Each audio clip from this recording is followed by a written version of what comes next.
परभणीमध्ये झालेल्या आंदोलनामध्ये अनेक आंबेडकर अनुयायांना अटक करण्यात आली।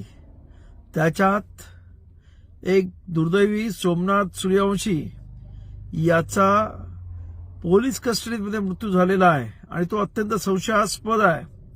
आणि त्यामुळं आमची मागणी आहे की जेवढ्या जणांना त्या पोलिसांनी पकडलंय त्या सर्वांना सरकारने ताबडतोब सोडून द्या, त्यांच्यावरचे गुन्हे काढून घ्या।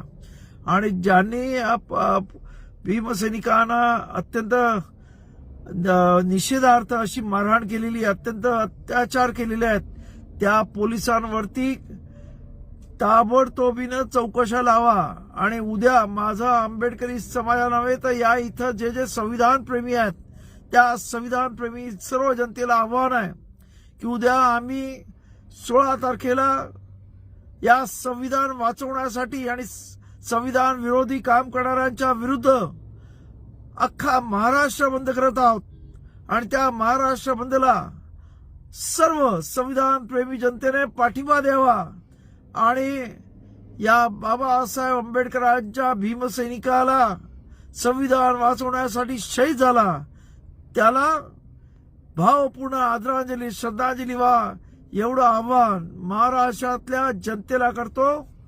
धन्यवाद। जय भीम, जय महाराष्ट्र।